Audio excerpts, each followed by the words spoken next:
Hey everyone, DeLauer here. In today's video, we're covering the 3 ways that fasting can potentially backfire on you. It doesn't mean that fasting is bad, it's things that you need to be aware of. So we're gonna cover things like insulin sensitivity in both your fat cells and your muscle cells. Yeah, you have to be aware of that. We're also going to cover the potential of metabolic slowdown, which is a real thing when you're practicing fasting. We're going to cover the thyroid a little bit. We're going to talk about how you can kind of factor in the thyroid with your intermittent fasting. But then we're going to talk about muscle protein breakdown and potentially how you could lose muscle if you're not careful and what you have to do in place to make sure it doesn't happen. And then we're going to talk about sort of the mental piece. So we've got a lot of ground to cover, but I'll make it short and sweet so that it's fun for everybody. Please do hit the red subscribe button, hit the bell icon for daily videos so that you can always keep it locked in.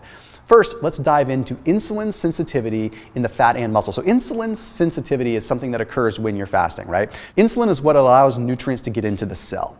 And the longer that you go without eating, the more insulin sensitive you become. So you've gone a long period without eating, that means that your cells are going to be hungry. So when you do eat, insulin's going to be very high to allow nutrients in. Well, common myths out there will lead us to believe that insulin only affects cells within the muscle and some tissues, but it affects the cells within the fat too. So if you're insulin sensitive with your fat tissue, that means that your fat can absorb a lot of nutrients too and your fat can grow. The journal Cell Metabolism found that there was a 25% decrease in postprandial insulin levels with people that practice fasting, people that were going through fasting.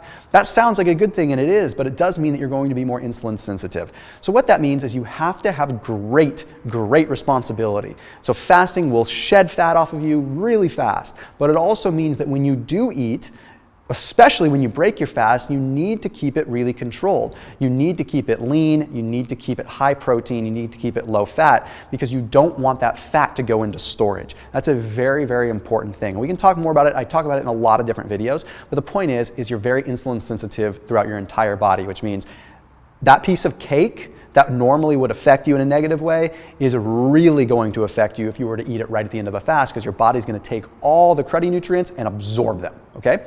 Now let's move into metabolic slowdown, a very important thing to know. When you are fasting, you are reducing calories and you have the potential of reducing your metabolism significantly. We don't want to do that. And one of the ways that we can balance that is making sure we manage a hormone called leptin. I'm going to make this very simple and make it kind of fun. The brain relies on leptin to communicate how much fat is on hand. So if you are fat, you would have leptin that calls the brain and says, brain, we have lots of fat. Let's go ahead and ramp up the metabolism and stop eating so that we can burn this fat. Okay. Then if you have low levels of leptin, like if you're really skinny or if you've been starving for a while or if you're fasting, those low levels of leptin, well, that tells the brain, metabolism is, energy's like low. We need to eat. Make sure this person eats, and it will slow down the metabolism so that weight can be gained. So imagine what happens when you're fasting. You go a period of time, you're not eating. Of course, your leptin levels are going to go down. So your brain's going to get the signal that, we got to slow down the metabolism because he's not eating. Well, studies have even shown that in an alternate day fasting group, people that would fast for one day and then eat one day, fast one day, eat one day, had a 21% decrease in overall leptin levels. Ooh, okay. Well, let me shed a little bit of positive light on this. Let's give a silver lining. In order to burn fat, you actually at some points do need leptin levels low. So that's okay. What we want to make sure we do is like during our actual eating period, it is imperative that you get enough calories in. Okay, because that is going to allow the leptin levels to restore so that that communication between your metabolism and your brain continues. Very important. I see way too many people going on long fasts and then only consuming like 500 calories in the day that they fast, they break their fast. You have to make sure at the end of the week, your overall calories are still where you want them to be and that you don't just go through this progressive decrease in calories because you will decrease your metabolism. And to piggyback onto this, we talk about the thyroid, which is very important for you to know if you're fasting. You can slow down thyroid function, but it's important to know that although the thyroid regulates the metabolism, it's not like we need it sky high all the time. High levels of thyroid can actually trigger what's called mTOR to be activated, but it also triggers pretty powerful oxidative damage within the body. Point is, lower levels of thyroid, although that does technically mean your metabolism is slower, is not that big of a deal. Okay, lower levels of thyroid are linked to longer lifespan.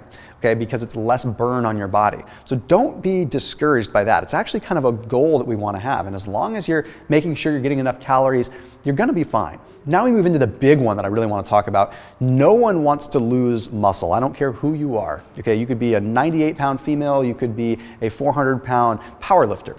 You don't want to lose muscle because that is a large driver of your metabolism. When you work out, you break down muscle. When you are fasting, you are also breaking down muscle during your actual fast, okay? In order to ever repair, we have to make sure that muscle protein synthesis at least matches muscle protein breakdown. For example, if you have, let's just random numbers, muscle protein breakdown of 10, and you have muscle protein synthesis of 6, well, you're not matching your breakdown, you're gonna lose muscle. But if you have matching protein synthesis of 10, then great, you're matched and you're gonna recover. So what this looks like is people that do a lot of fasting find that all of a sudden their joints start to just break down.